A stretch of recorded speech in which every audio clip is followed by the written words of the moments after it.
Bata pa lamang si Erning nang maulila siya sa kanyang ama na dating pulis. 2 taon lang ang nakalipas nang mawala ang ama ni Erning ay sumama na sa ibang lalaki ang kanyang ina.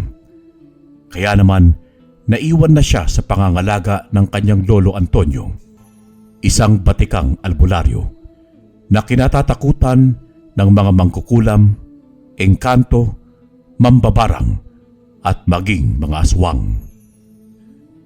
Dahil sa taglay na lakas at kapangyarihan ni Antonio na nagmumula sa kanyang gintong medalyon na minana pa niya sa kanyang lolo Ismael na dating minero. Si Antonio na ang tumayong ama at ina ni Ernesto o mas kilala bilang si Erning. Hindi niya pinababayaan si Erning kahit pa nga mahirap magpalaki at magpaaral ng nag-iisa lamang. Lalo na at matanda na rin siya. Si Erning ang naging kanang kamay niya. Nakakatulong niya sa pag-aayos ng mga gagamitin niya sa panggagamot. Kaya naman marami na ring natutunan sa kanya ang kanyang apo na pagdating ng panahon ay pamamanahan niya ng kanyang gintong medalyon. Hindi lang lolo ni Erning si Antonio, kundi lolo ng lahat. Hindi lang kasi ito kilalang magaling na albularyo. Kilala din si Antonio bilang bayani ng barangay. Matapos niyang sagapin ang batang nalulunod sa ilog, ang matandang babaeng muntik ng masagasaan. At kahit kakarampot lamang ang perang mayroon sa kanyang bulsa, ay nagagawa pa niyang tumulong sa mga kagaya niyang kapuspalad. Dating guro si Antonio sa isang pampublikong paaralan at nang siya ay magretiro ay itinuloy niya ang nasimulang panggagamot. Marami na siyang nagamot na iba't ibang uri ng sakit, maging ang pinakamalala at nakamamatay na sakit kagaya ng kanser. Si Antonio rin ang takbuhan ng mga taong nakulam, nabarang, mga nabati, nasapian at naengkanto. Tunay na napakahusay ni Antonio sa panggagamot. Hindi kagaya ng ibang albularyo si Antonio na tumatanggap ng pera bilang kabayaran ng kanyang mga pasyente. Dahil para sa kanya, ang pagtulong niya sa kapwa ay walang hinihinging kapalit. Pero may mga pasyente siyang nagbibigay ng mga prutas, gulay, manok at baboy. Lalo na ang mga nanggaling pa sa malalayong lugar. Yun ay tinatanggap niya. Pero kapag pera na ay tinatanggihan niya at ang salitang salamat ay sapat na sa kanya. Lolo, hindi na po muna ako papasok ngayon. Tutulong na po muna ako sa iyo sa panggagamot mo. Saad ni Erning na ngayon ay grade 5 na. Hindi, apo. Papasok ka. Ayoko lumilipad ka sa klase. Pag uwi mo na lang, o kaya pag Sabado at Linggo, saka ka tumulong sa akin. Kaya ko naman kahit mag-isa. Ang importante ay ang pag-aaral mo.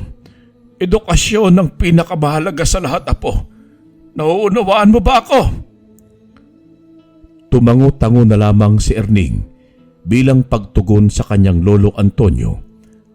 At hindi na niya ipinilit pa ang kanyang gustong pagliban sa klase. Maraming kaibigan si Erning sa likas niyang palakaibigan. Kagaya ng lolo Antonio niya ay matulungin din siya. Isang araw, habang patawid siya papunta sa eskwelahan, ay may nakita siyang matandang babaeng napakahaba ng buhok at mapuputi na ang mga buhok nito. Tumatawid din ito kagaya niya. Kaya naman tinulungan niya itong tumawid. Inalalayan niya ito sa braso, ngunit nang sila ay makatawid na, tumingin ito sa kanya na ninilisik ang mga mata at hindi man lang nagpasalamat. Kinabahan siya dahil sa aura ng matanda. Parang gusto siya nitong kainin ng buhay. At biglang nagsalita ang matandang babae at sinabi nitong darating ang panahon na makakaganti rin siya kay Antonio. Akma pa lang sanang tatanungin ni Erning kung ano ang kasalanan ng kanyang lolo sa matandang babae, ngunit bigla na siya nitong tinalikuran. Kaya naman, naiwan siyang nakatulala. Mabuti na lamang at napansin siya ng kanyang guro at kaagad siyang tinawag at tinanong kung bakit hindi pa siya pumapasok sa loob. Pero nginitian lamang niya ang maganda niyang guro at sinabi niyang may nakausap lamang siya. Hindi niya sinabi ang totoo tungkol sa matandang babaeng tinulungan niyang tumawid.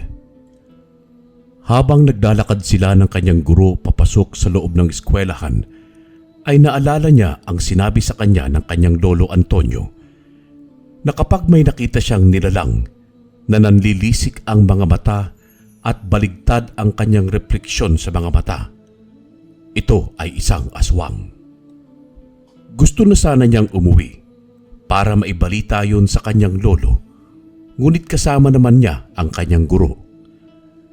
Hanggang sa mag-umpisa na ang pagtuturo ng kanilang guro, ay nananatiling wala sa wisyo si Erning. Laman pa rin kasi ng isip niya ang matandang babae at ang sinabi nito na balang araw ay makakaganti rin siya kay Antonio. Pero hindi naman nabago yun. Sa dami ng nakakalaban ni Antonio na masasamang nilalang, ay marami na talagang nagtatangka sa kanyang buhay. Pag-uwi nga niya, ay kaagad niyang ibinalita yun kay Antonio. Pero sinabi ni Antonio na hayaan na lamang at ihahatid na lang siya nito kinabukasan upang hindi na siya malapitan ng matandang babae. Pero lingid sa kaalaman ni Erning na hindi pala palalagpasin ni Antonio ang matandang babae, dahil lang may hatid siya nito ay nagpaiwan sa tapat ng eskwelahan si Antonio. Inantabayanan niya ang matandang babae at nagbabaka sakaling makita niya ito. Malalaman naman niya kaagad kung aswang nga ba ito, dahil sa pagtingin pa lamang sa mga mata nito ay alam na niya kung anong klaseng nilalang ang kaharap niya. Ngunit ilang minuto na siyang nag-aabang, pero wala namang matandang babae siyang nakikita, kagaya ng sinasabi ni Erning sa kanya. Kaya naman umuwi na siya dahil alam niyang marami namang nakapila sa bahay nila na magpapagamot sa kanya. Hindi nga siya nagkamali dahil bago pa man siya makauwi ay tanaw na niya ang napakaraming tao sa kanilang bakuran. Tuwang-tuwa ang mga ito nang makita siya at ang iba naman ay lumapit pa at nagmamakaawa na sila ang unahing gamutin. Huwag po kayong mag-alala lahat dahil lahat kayo'y magagamot ko ngayong araw din. Tuwang-tuwa naman ang mga taong magpapagamot sa kanya dahil sa kanyang sinabi. Hanggang sa inihanda na nga niya ang kanyang gagamitin sa panggagamot at nag-umpisa na siyang manggamot. Nahihirapan talaga siyang mag-isa ng manggamot kapag wala si Erning na katuwang niya sa panggagamot. Hanggang hapon lamang siyang nanggagamot dahil sa gabi ay balut vendor si Antonio at sumasama sa kanya si Erning, at ang kinikita nga nila sa pagtitinda ng balut ay isang ipinangbabaon ni Erning sa eskwelahan. Hindi naman na nila problema ang pang-araw-araw nilang ulam dahil maraming nagbibigay sa kanila ng mga gulay at karne na kung minsan ay hindi na nila kayang lutuin. Kaya naman ipinamimigay nila sa kanilang kapitbahay at sa ganoong paraan ay nakakatulong din sila. Kaya naman talagang maraming nagmamahal sa maglolo dahil sa kabutihan ng puso ng mga ito. Habang abala sa panggagamot si Antonio, ay umuuwi namang umiiyak si Erning, kaya nagkagulo ang mga tao. Napakalaki kasi ng sugat sa braso at mukha ni Erning, kaya ang lahat ay naalarma dahil dito, lalo na si Antonio na labis ang pag-aalala. Anong nangyari sa iyo, Apo? Sinong may gawa niyan sa iyo? Nag-aalalang tanong ni Antonio at hinawakan ang braso ni Erning. Yung pong sinasabi ko sa yung matandang babae, Lolo. Inabangan niya po ako. Nung wala na pong tao, inatake niya ako. Tugon ni Erning. Kaya naman nagalit siya ng sobra at gusto niyang sumugod sa eskwelahan. Ngunit ang sabi ni Erning ay wala na roon ang matanda dahil matapos siyang atakihin nito ay kaagad itong sumibat. Inuna nga ni Antonio na gamutin si Erning. Sa pamamagitan ng kanyang agimat, may dinikdik na dahon din siyang itinapal sa mga sugat ni Erning. At dahil mahapdi ang katas ng dahong yun, ay napadaing talaga si Erning. Pero kailangan niyang tiisin yun para gumaling ang kanyang mga sugat. Maya-maya nga lang ay may dumating din na biktima naman ng sapi at kinakailangang unahin yun dahil sa pagwawala nito. Nahirapan si Antonio na alisin ang masamang espiritu na sumapi sa dalaga dahil napakalakas nito at gusto talaga niyang manirahan sa katawan ng dalaga na kulang sa pananampalataya. Pero hindi ito sinukuan ni Antonio hanggang sa mapaalis niya ang masamang espiritu. At binigyan din niya ng pangontra ito upang hindi na masapian pa ang dalaga. Sa labis na tuwa ng pamilya ng dalaga ay nag-abot sila ng malaking halagang pera, ngunit hindi yun tinanggap ni Antonio. Ngunit hindi raw aalis ang mga ito kapag hindi tinanggap ni Antonio ang perang ibinabayad nila. Pero dahil ayaw talaga ni Antonio na tanggapin yun, ay kay Erning nila ibinigay. Tatanggi rin sana si Erning, ngunit inilagay na ito sa kanyang kamay, kaya wala na siyang nagawa kundi ang tanggapin din yun. Nagpasalamat na lang muli ang pamilya ng dalagang sinapian at kaagad na ring umalis ang mga ito. Nagpatuloy naman sa panggagamot si Antonio hanggang sa hindi niya namalayan na hapon na pala. Hindi rin sila magtitinda ngayon ng balot dahil gusto niya munang magpahinga, lalo na't may sugat ito. Maagang ang pinatulog ni Antonio si Erning dahil may binabalak siyang gawin. Aabangan niya ang matandang babae na sumalakay sa kanyang apo at baka matsyempuhan na niya ito. Nanginginig sa galit ang matandang albularyo habang nasa labas ng pinto. May bitbit itong tasa ng kape at sa kanyang tabi ay mayroong espada na kanyang gagamitin sa pagpaslang sa aswang. Nakatingin lamang siya sa buwan habang humihigop ng kape nang marinig niya na may kumakaluskos sa likod ng bahay nila. Batid niyang may aswang sa paligid dahil nararamdaman niya ito. Isinara niya ng dahan-dahan ang pinto upang hindi lumikha ng ingay. Sa kanya kinuha ang kanyang espada at sa pamamagitan din ng kanyang medalyon ay tatapusin niya ang aswang na nangahas na nagtungo sa kanilang tahanan. Maya-maya nga lang ay isang lalaking aswang ang biglang lumundag sa kanyang harapan. Kumusta ka, Tandang Tonyo? Naaalala mo pa ba ako? Ako lang naman ng pinahirapan mo ng sobra at pinatay mo ang aking asawa. Galit na sambit nito at biglang may isang matandang babae pa ang lumundag sa harapan niya. Pero kahit katiting na takot ay hindi nakitaan si Antonio. Alam niyang higit na mas malakas siya kaysa sa mga aswang na nasa harapan niya ngayon. Tinanong niya ang matandang babae kung ito ang umatake sa kanyang apo. Sumagot naman ang matandang aswang at sinabi niyang siya nga at wala nang iba. Kaya naman sinabi ni Tonyo na katapusan na nila ngayong gabi. Isang albularyo laban sa mag-inang aswang.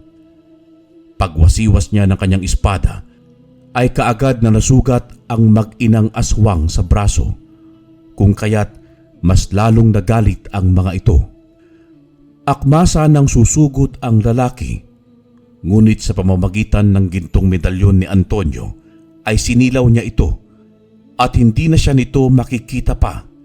Saka mabilis niyang hinataw ng espada at itinarak sa dibdib ng lalaking aswang. Humiyaw naman ng napakalakas ang aswang at galit na susugod kay Antonio. At sa pamamagitan muli ng medalyon ay sinilaw niya rin ito at pinaslang gamit ang kanyang espada. Kagaya ng lalaking aswang ay unti-unting nauupos ang mga katawan ng mga ito. Kitang-kita naman ni Erning ang pangyayari kung paanong walang kahirap-hirap na pinatay ng kanyang lolo Antonio ang mga aswang na nakalaban nito. Mula kasi nang marinig niya ang kaluskos sa likuran ay nagising na rin siya at dumungaw sa bintana, kung kaya't nasaksihan niya ito lahat. Nang makita nga niyang tuluyan na naglaho ang katawan ng mga aswang, ay kaagad siyang tumakbo patungo sa pinto at binuksan ito. At mahigpit na yumakap sa kanyang lolo at paulit-ulit na tinanong kung ayos lamang ba ito. Sumagot naman si Antonio na ayos lamang siya, kaya walang dapat na ipag-alala si Erning. At kahit ilang aswang daw ang makalaban niya, ay kaya niyang tapusin ng walang kahirap-hirap dahil may proteksyon siya, ang espada at ang gintong medalyon. Ngunit ang inakala nilang tapos na ang laban ay nagkakamali si Antonio sapagkat may 3 aswang pa ang sumugod. Kaya naman sinabihan ni Antonio si Erning na bumalik sa loob ng bahay, ngunit ayaw sumunod ni Erning at sinabi niyang hindi siya aalis sa tabi ni Antonio. Hindi naman na kumibo si Antonio at hinayaan na lamang niya si Erning sa kanyang tabi.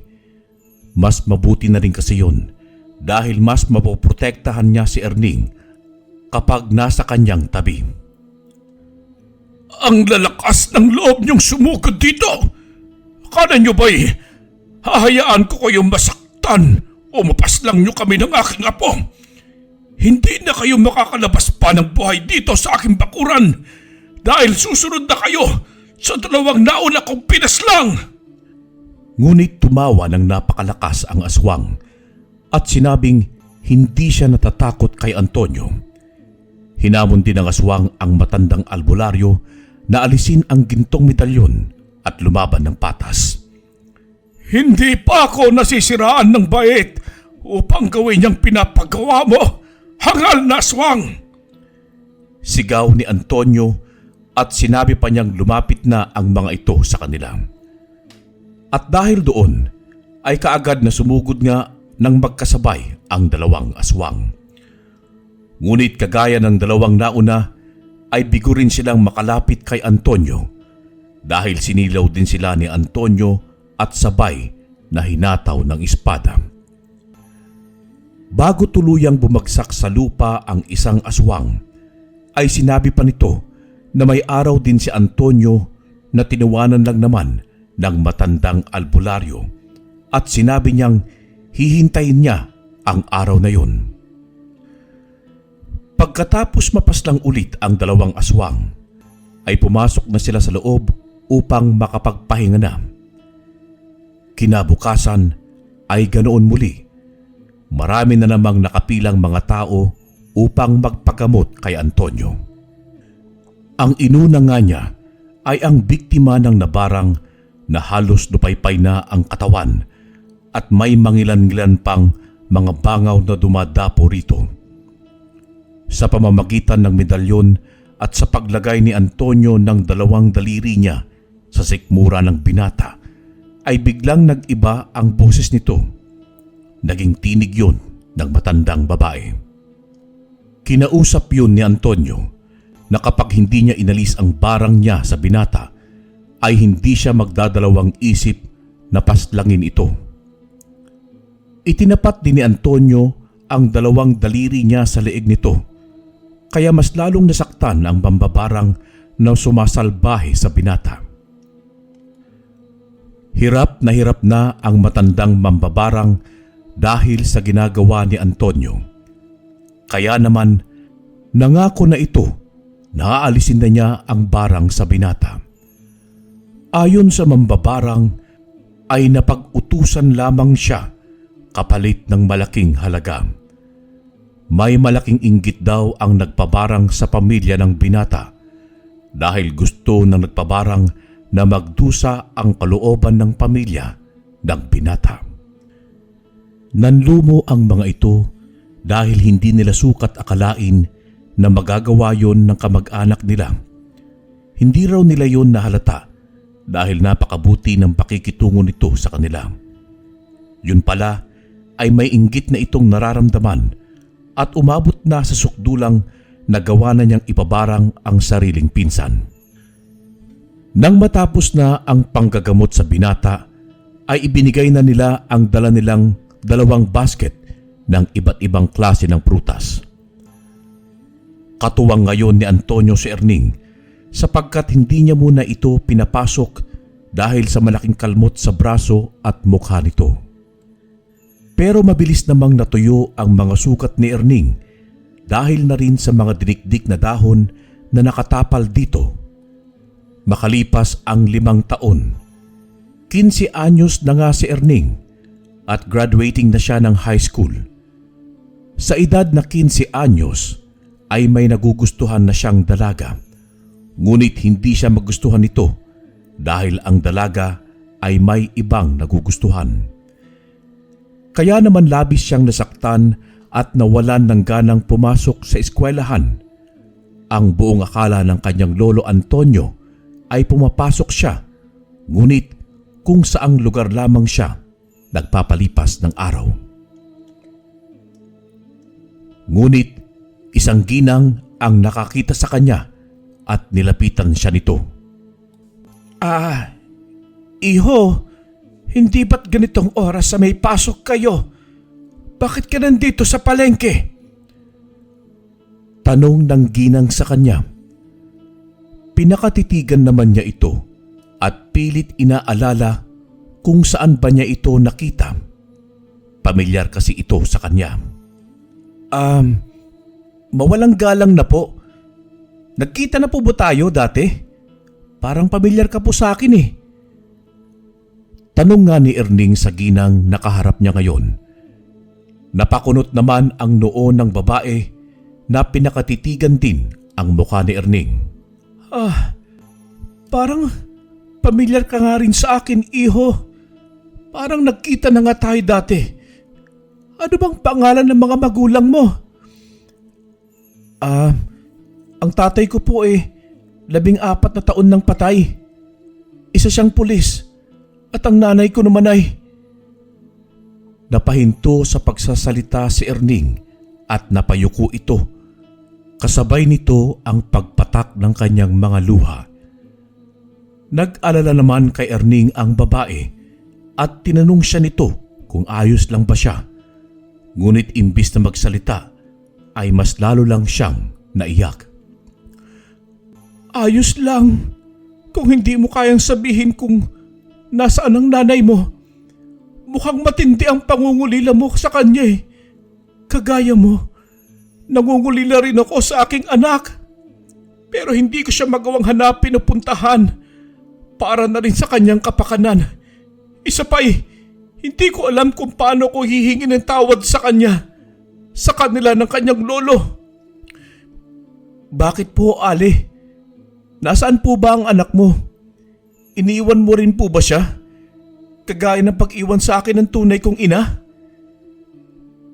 Nagulat ang babae sa sinabing yon ni Erning. Katulad kasi yon sa ginawa niya sa kanyang anak. Bakit bata? Iniwan ka rin pa ng nanay mo? Tumango-tango naman si Erning bilang pagtugon. Laglag ang mga balikat ng babae na tumitig sa luhaang si Erning. Ano bang pangalan ng iyong ina? Elena, Makaspak po ang pangalan ng aking ina at si Lolo Antonio na lamang po nag-aalaga sa akin. simula nung iwan ako ng aking ina sa pangangalaga niya. Galit ako sa aking nanay dahil sa pangiiwan niya sa akin. Alam mo po bang nainggit ako sa mga kaklase ko na may mga kasamang nanay? Ako kasi, di ko man lang yun naranasan. Sa litrato ko lamang siya nakita. At hanggang ngayon ay hindi ko pa siya nakikita. Pero ayos lang naman po dahil hindi ko alam kung anong mararamdaman ko kapag nakita ko siya. Mahabang sambit ni Erning at ngayon nga ay luhaan na rin ang mga mata ng babae. Anak! Napaangat naman ng tingin si Erning dahil sa sinambit ng babae at kitang-kita nga niya ang pag-agos ng mga luha nito. Nagtataka naman siyang tumitig dito at tinanong pa niya ito kung bakit tinawag siyang anak, gayong hindi naman niya ito kilala. Ako ang nanay mo, anak. Elena Makaspak ang pangalan ko. Dahil kasal kami ng tatay mo. Pero ngayon ay Elena Cruz na ako dahil... Hindi na naituloy ni Elena ang kanyang sasabihin nang biglang umalis si Erning sa harapan niya at nagmamadali itong maglakad palayo sa kanya. Anak! Hayaan mo sana akong magpaliwanag! Patawarin mo ako! Sigaw ni Elena kay Erning, ngunit tila bingi ang binatilyo dahil ayaw niyang marinig ang kahit na anong sasabihin ng kanyang ina. Ang alam lamang niya ay labis siyang nasasaktan ngayon.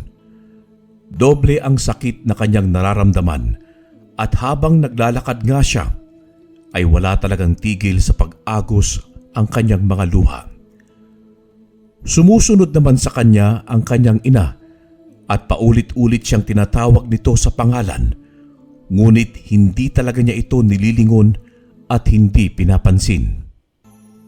Hanggang sa maabutan na siya nito at nahawakan sa braso. Ngunit mabilis niyang hinatak ang kanyang braso at hinarap na ang kanyang ina. Bakas sa mukha ni Erning ang matinding galit at pagkamuhi sa kanyang ina.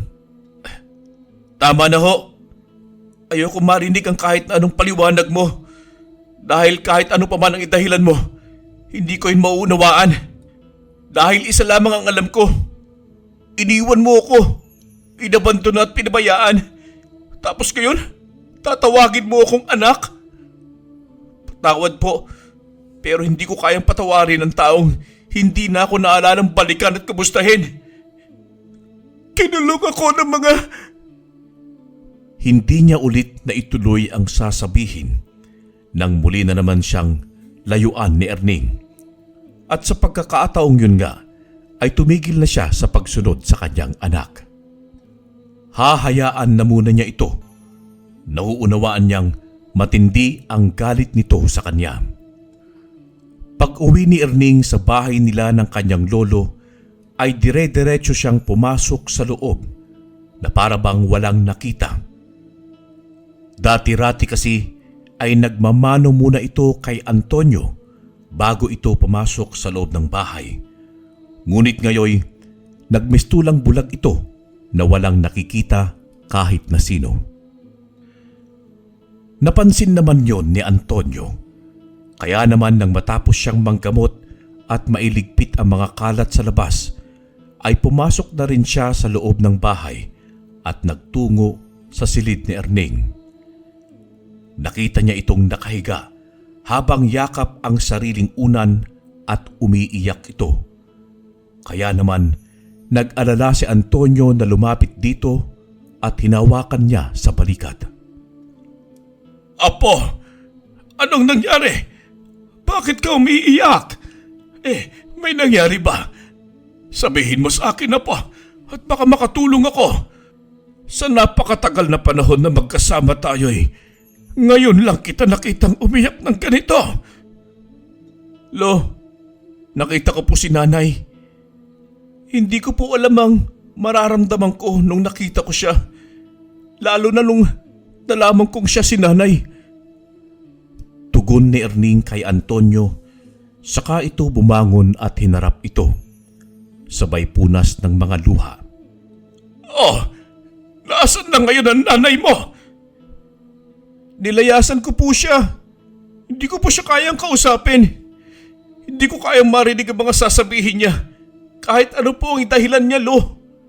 Mali ang ginawa niya pag-iwan sa akin. Nasaan siya ng mga panahong kailangan ko ng ina? Nasaan siya nung tinutokso ko ng mga klase ko na uli lang lubos? Wala po, di po ba? Kaya hindi ko po siya kailangan. Ikaw lang po, Lo, ay sapat na. Dahil ikaw ang tumayong ama at ina sa akin simula nung iwan niya ako. Umiiyak na sambit ni Erning at siya na mismo ang yumakap sa kanyang lolo. Gumanti naman ng yakap si Antonio sa kanya, kaya naman napahagulgol na siya ng iyak. Matapos nilang yakapin ang isa't isa, ay hinawakan ni Antonio ang muka, ang magkabilang pisngi ni Erning at iniharap ito sa kanya. Apo, alam kong sobra ka nasaktan nung malaman mo mula sa akin na iniwan ka ng iyong ina. 2 taon ang nakalipas nang mamatay ang tatay mo.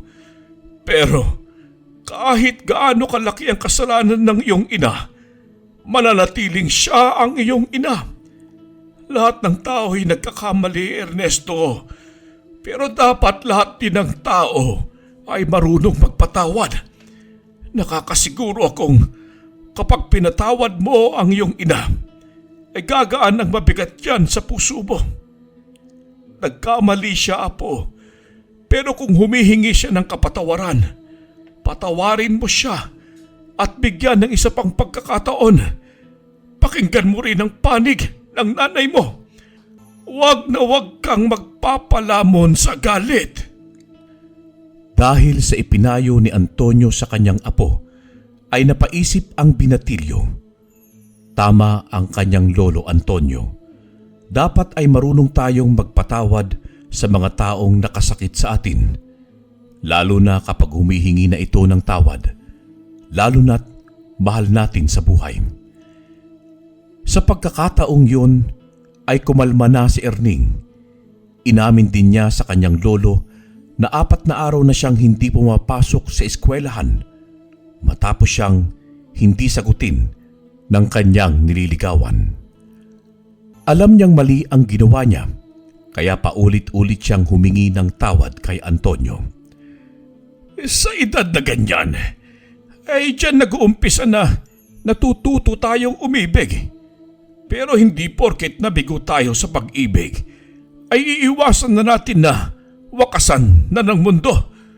Normal lang na masaktan tayo, Apo. Masakit naman talaga yun eh. Pero yung sakit na yon ang magpapatibay sa atin. Kaya huwag kang mawalan ng pag-asa, ha? Marami ka pang makikilala na kayang suklian ang pagmamahal mo. Mag-aral ka muna ng mabuti at darating ka rin sa punto na mahanap mo ang babaeng para sa'yo. Ang babaeng makakasama mo habang buhay. Tama ka, Lolo. Salamat po't nandiyan ka. Dahil sa'yo, nalinawan po ako. Maraming salamat po talaga. Sabi ko naman sa'yo, Apo, nandito lang ako para sa'yo. Alam kong darating ang panahon na iiwan rin kita. Nawawala rin ako sa mundong ito. Pero sisiguraduhin kong nasa maayos ka ng kalagayan kapag nangyari yon. Mahal na mahal ka ni Lolo, Apo ko. Lo, mahal na mahal din po kita. Tugon nga ni Erning at muli silang nagyakapan. Napangiti na lamang si Erning at Antonio matapos ang kanilang pagyayakapan. Sana lang muli ko po pong makita si nanay para makausap kami. Masabi ko sa kanya na handa na akong makinig sa mga sasabihin niya sa akin. May naalala kasi ako na sinabi niya sa akin kanina, Lo. Ang sabi niya, kaya raw hindi niya ako hinahanap kasi para rin daw sa kaligtasan ko. Nagtataka nga po ako kung ano ba yung ibig niyang sabihin. Dapat pala'y pinakinggan ko na lang siya. Naniniwala akong magkikita ulit kayo at malalaman natin ang kanyang dahilan. Sa ngayon magluluto lang ako para makakain na tayo. Tumayo naman si Erning at sinabi niyang siya na ang magluluto ng makakain nila ng gabing yon. Tumango naman si Antonio bilang pagsang-ayon at nagkulong ito sa kwarto upang gawin ang ritual sa kanyang gintong medalyon at sa kanyang mahiwagang espada. Ngunit habang nagsasagawa ng dasal at ritual si Antonio ay may kung anong nalaglag sa bubong. Kaya naman napahinto sa ginagawa si Antonio at nagmadali itong lumabas ng kwarto, bitbit ang kanyang espada. Nauna na pala si Erning sa labas upang tignan ang kumalabog sa kanilang bubong. Kaya naman naabutan na lang ni Antonio na hawak na si Erning ng aswang. Bitiwan mo ang apo ko! Ako ang kalabanin mo! Huwag kang tuwag! Talagang hindi nyo kami titigilang mga aswang kayo! Sigaw ni Antonio sa aswang na hawak-hawak ngayon si Erning. Lo! Tulungan mo ako! Oo, apo! Akong bahala sa'yo! Ililigtas kita sa aswang na yan! Tugon ni Antonio at sa pamamagitan ng kanyang medalyon ay sinilaw niya ang aswang at nabitiwan nga nito si Erning na mabilis na tumakbo sa tabi ni Antonio. Habang nasisilaw nga ang aswang ay sinamantala ni Antonio na iwasiwas ang espada dito at matagumpay niya nga itong napaslang. Hindi talaga tayo tinitigilan ng mga pangit na aswang na ito. Galit ba ito sa may mga magagandang mukha kagaya natin na pa? Pagbibiro pa nga ni Antonio at hinaplos ang buhok ng kanyang apo. Natatawa naman si Erning dahil talagang palabiro ang kanyang lolo Antonio. Lo, mabuti na lamang po at may medalyon ka. At yung espada po, napakalaking tulong po nito sa atin, lalo na po sa mga nagpapagamot sa iyo. Tama ka dyan, apo. Kung wala ang mga ito, wala tayong natutulungan ngayon. At maging ang sarili ko at ikaw ay hindi ko mapoprotektahan. Tara na sa loob at ituloy mo na ang niluluto mo. Sa susunod na makakarinig ka ng kalabog mula sa bubong, ay huwag kang lalabas kaagad para hindi ka nila madagit. Napakadelikado na talaga at nanganganib na ang buhay natin sa mga aswang na yan. Pero hindi ako magpapasindak sa kanila dahil kayang-kaya ko sila. Yan ang lolo ko! Makalipas ang 1 linggo, buhat ng may sumugod na aswang kila Antonio, ay may dumating na bisita na hindi nila inaasahan.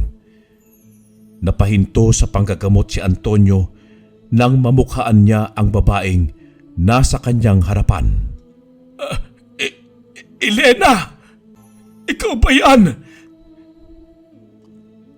Tanong ni Antonio, saka ito lumapit kay Elena at tinignan ang kabuuan nito. Ako nga ho, Tatay Tonyo. Ako nga po. Mabuti po't nahanap ko po ang nilipatan ninyo. Nandito po ako para magpaliwanag at humingi ng tawad. Sana'y mapakinggan ninyo ako. Humarap muna si Antonio sa mga pasyente niya ngayong araw at sinabi niyang sandali lamang dahil mag-uusap lamang sila ng kanyang manugang.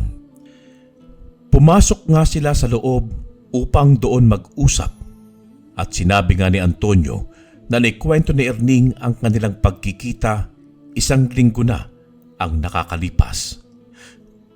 Totoo po yun, Tay. Nagkita nga po kami at malaki po ang galit sa akin ng anak ko. Hindi ko po alam kung kailan niya po ako mapapatawad o kung mapapatawad pa nga po ba niya ako. Naiintindihan ko siya, Tay. May karapatan naman talaga siyang magalit sa akin. Tumayo naman si Antonio at hinawakan ang balikat ni Elena habang nakaupo ito sa upuan.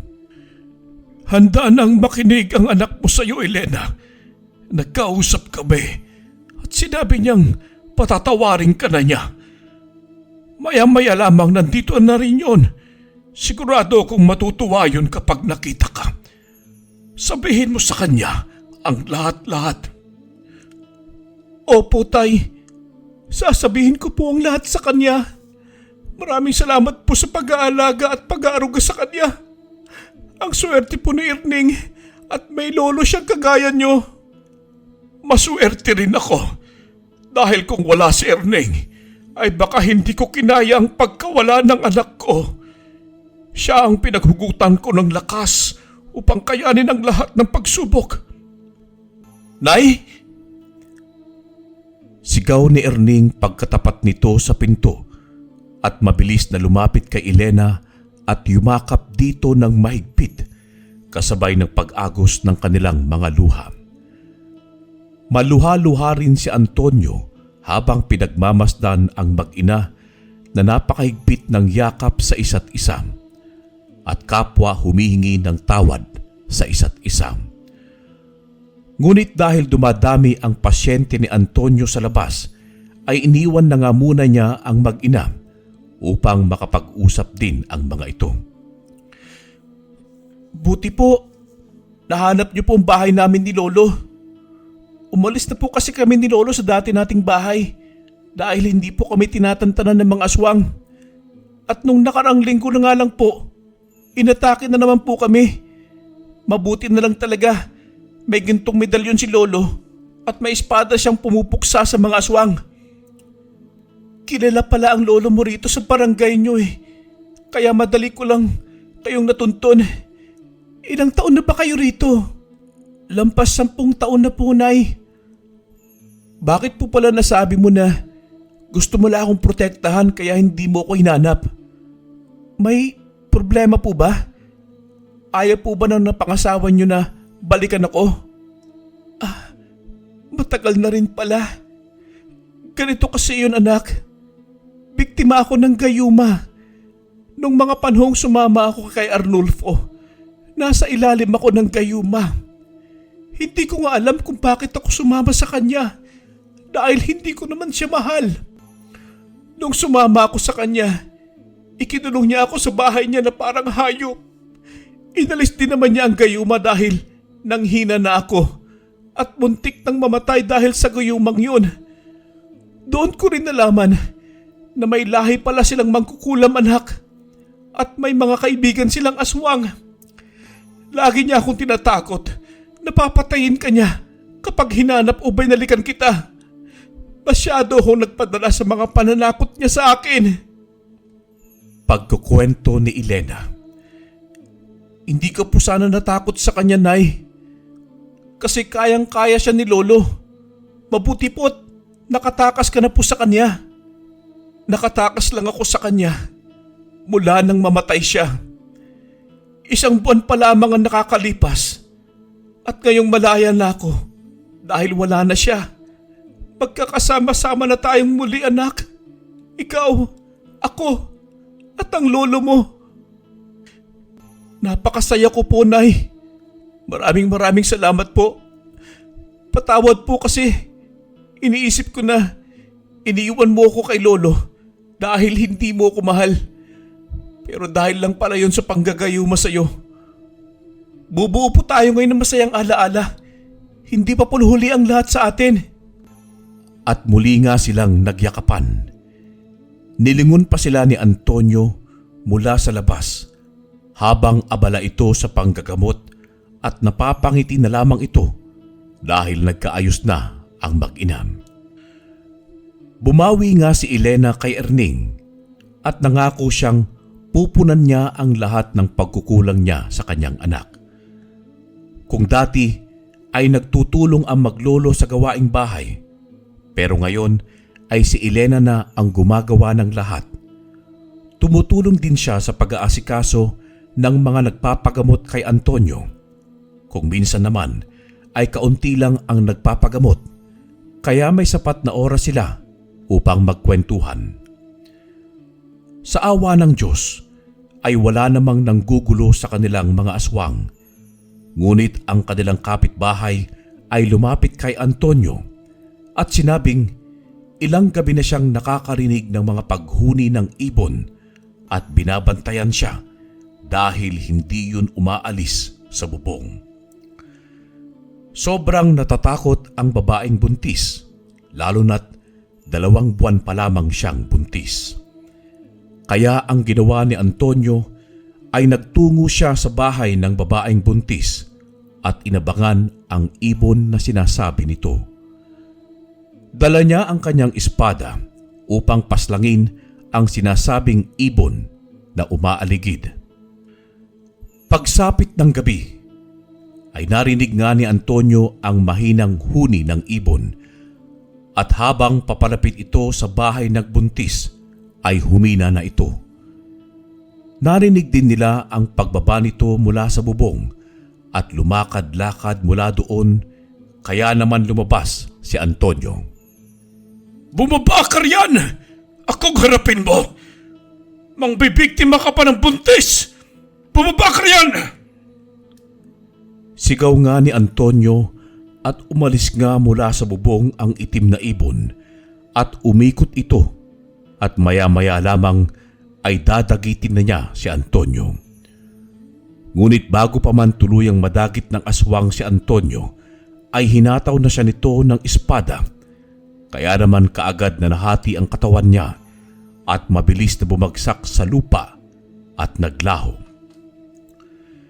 Tuwang-tuwa ang dalaga dahil makakatulog na siya ng mahimbing dahil wala ng aswang na umaaligid.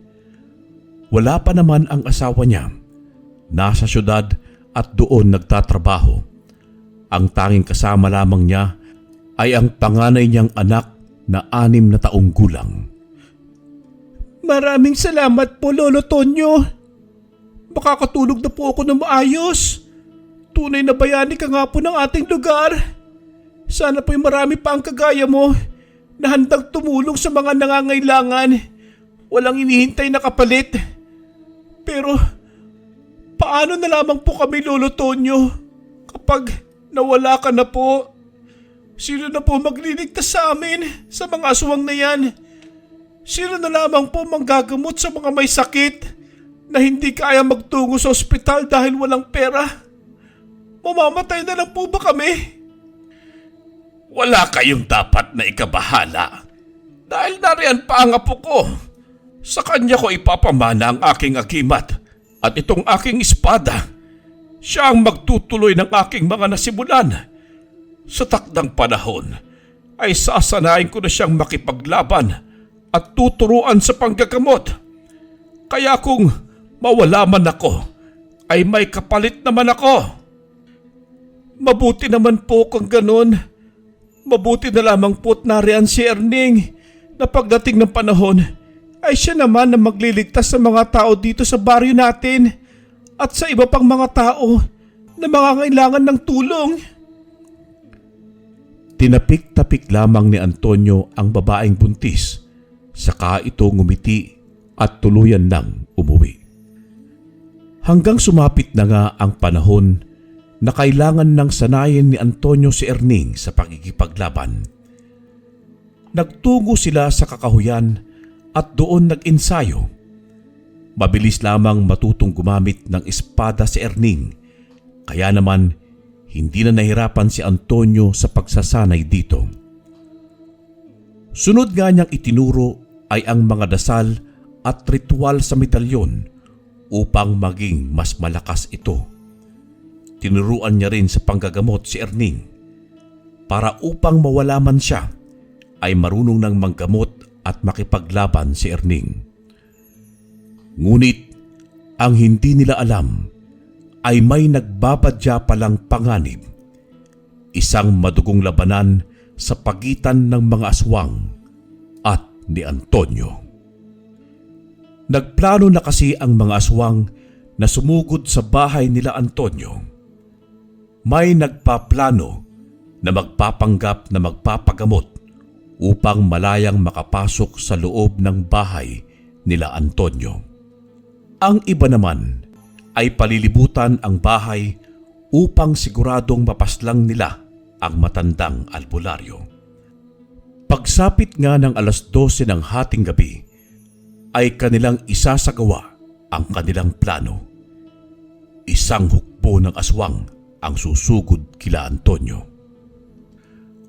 Hanggang sa sumapit na nga ang oras ng paglusob ng mga aswang kila Antonio, sakto naman na mahimbing na natutulog sila Erning at walang kamalay-malay na may nagbabadya na palang panganib. May mga pumalibot na sa bakuran at ang dalawa naman ay kumatok sa pinto upang magpanggap ng pasyente. Dahil mababaw lamang ang tulog ng matanda, ay kaagad din itong nagising.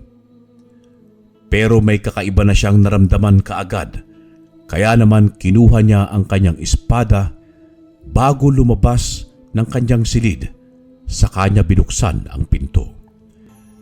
2 babae nga ang tumambad sa kanya at kaagad niyang nahalatang mga aswang ito. Anong pakay ninyo? Tanong niya sa mga ito nang hindi nagpapahalata na alam niyang aswang ang mga ito. Magpapagamot po sana kasi. Naputol ang sasabihin ng babaeng aswang nang biglang magsalitang muli si Antonio. Hindi ako nagpapagaling ng mga aswang. Huwag ninyo akong linlangin. Galit na sigaw ni Antonio at kaagad niyang sinilaw ang mga ito at saka itinarak ang espada ng magkasunod sa 2 aswang na nasa kanyang harapan. Dahil sa nangyaring yun ay lumusob ang mga aswang na nakapalibot. Laking gulat niya nang makitang napakarami ng mga ito. Mabilis niyang isinara ang pinto at nagtungo sa kwarto nila Erning upang sabihing kailangan nilang magtago. Kung marami po sila, paano mo po sila makakayanang labanan? Sinanay mo ako, Lolo, na makipaglaban. Kaya tutulungan po kitang makipaglaban sa kanila. Katuwang mo po ako sa laban na ito. Sige, sa'yo na tong espada na ito. At sisilawin ko naman silang lahat sa pamamagitan nitong medalyon na ito. Nagkakagulo na sa labas at binilinan pa ni Antonio si Elena na huwag itong lalabas kahit na anong mangyari. Lumabas nga ang maglolo upang harapin ang mga aswang sa labas na nagkakagulo. May mga nagising din silang kapitbahay at nakikita ngayon ang mga aswang na nakapalibot kila Antonio. Pinapahalata nyo lamang na mga duwag kayo. Napakarami ninyo laban sa aming maglolo. Ngunit tumawa lamang ang mga aswang at ang isang lalaking aswang lamang ang nagsalita. Upang siguradong mapapaslang ka namin ngayong gabi. Napakalaki ng kasalanan mo sa lahi namin. Isa kang malaking tinik sa aming lalamunan. Kaya kailangan mo nang mawala, Tandang Tonyo. Ngunit tumawa lamang din ng malakas si Antonio. Kung papayagan ko kayong tapusin ako ngayong gabi, hala, sige, simulan na natin ang laban. Napakarami niyong daldal. Sumugod nga lahat ng aswang na naroroon at kaagad namang sinilaw ni Antonio ang mga ito. Kasabay naman nito ang pagwasiwas ni Erning sa mga aswang. Lahat nga ng tatamaan ng talim ng espada ay namamatay. Ngunit sa takot ng ibang aswang na maubos sila, ay nagbago sila ng anyo. Naging itim na ibon ang mga ito upang makatakas. Tignan mo na! Ay mga duwag talaga! Tumakas na sila upang hindi sila maubos! Nangangahulugan lamang, Lo, na hindi nila tayo kaya. Tugon naman ni Erning habang natatawa silang dalawa. Tama ka rin na po! Nakita ko ang pagiging maliksi mo sa pagkikipaglaban. Nakakatiyak akong makakaya mo kahit wala na ako. Lo, wag naman po. Hindi ko po kaya kapag wala ka. Tsaka, tandem po tayo eh. Dapat lang po na magkasama tayo lagi sa bawat pakikipaglaban natin sa mga aswang na yan. Hindi kasi natin masasabi, Apo. Alam mo naman na hindi na ako pabata, kundi patanda na.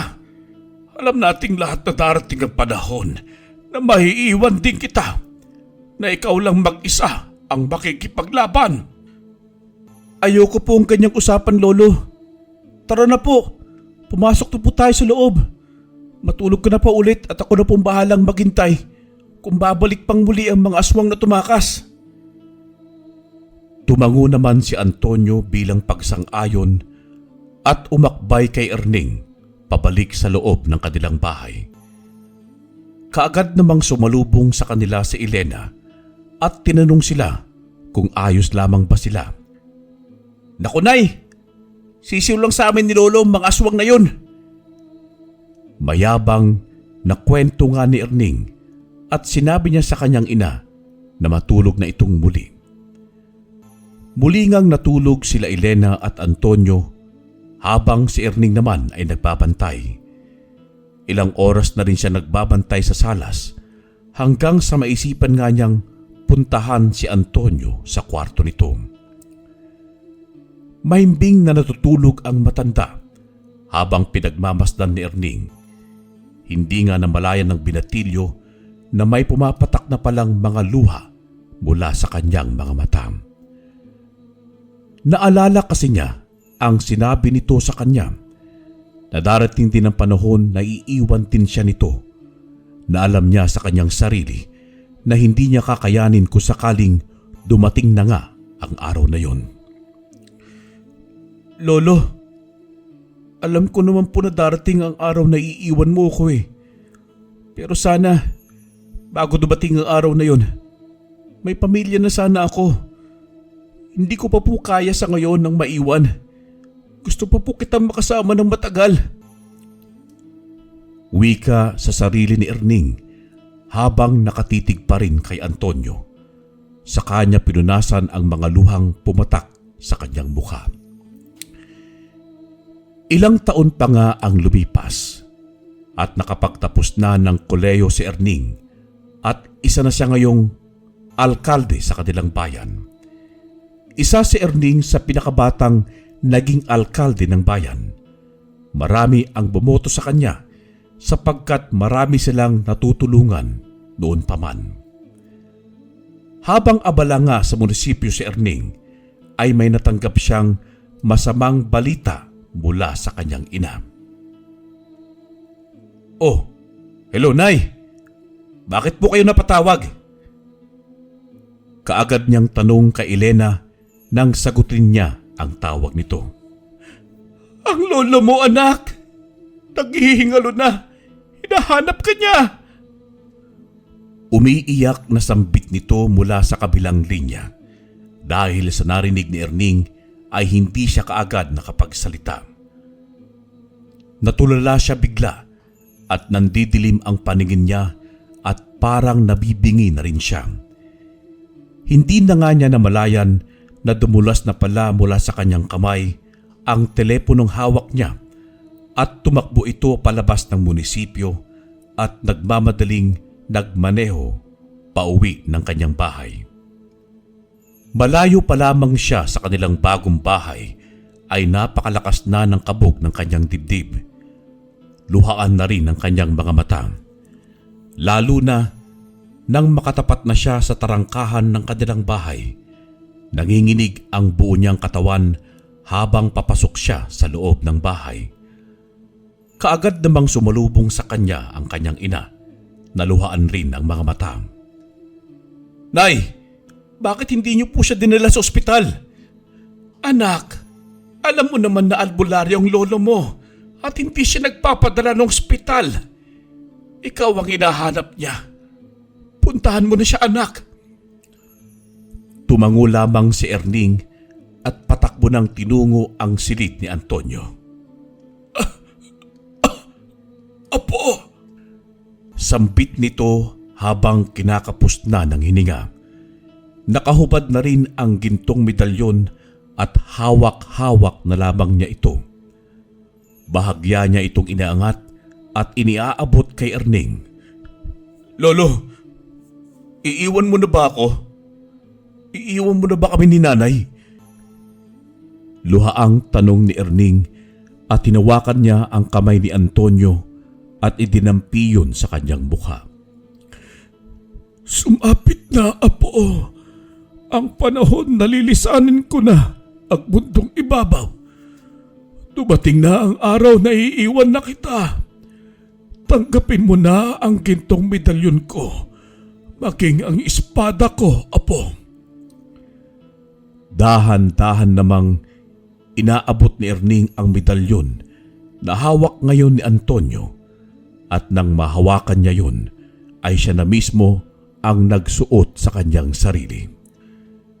Nang may suot niya ngayon ay nakaramdam siya ng kakaibang lakas sa kanyang katawan.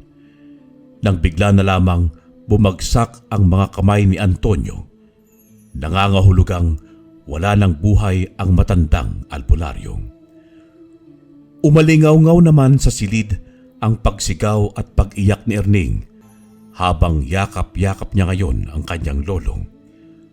Pumasok na rin naman sa loob si Elena at kagaya ni Erning ay umiiyak rin ito. Wala na si lolo. Iniwan niya na po tayo, Nay. Wala na ang lolo ko. Wala na. Alam kong masakit, anak. Lalo na para sa'yo. Pero tanggapin na lang natin na wala na si Tatay Tonyo at makakapagpahinga na siya. Nawala man siya, pero hindi mawawala ang mga masasayang alaala na kasama natin siya. Napakaraming ang nagpunta sa burol ni Antonio, lalo na sa libing nito, at karamihan sa mga nakipaglibing ay ang mga ginamot niya noong nabubuhay pa siya. Marami nagluluksa sa pagkawala ng pinakamagaling na antingerong albularyo na si Antonio Makaspak Jr.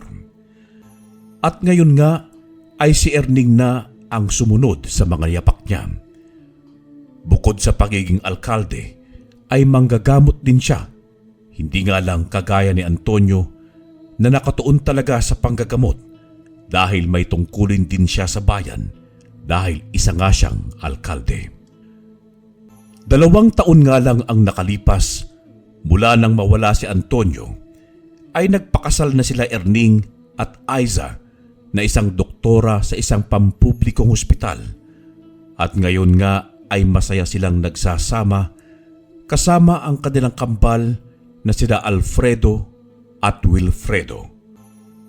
At balang araw ay sasanayin niya rin ang mga ito sa pakikipaglaban bilang proteksyon na rin ng mga ito at bilang pagpapatuloy ng kasaysayan ni Antonio Makaspak, ang albularyong mayroong espada at gintong medalyon. Wakas.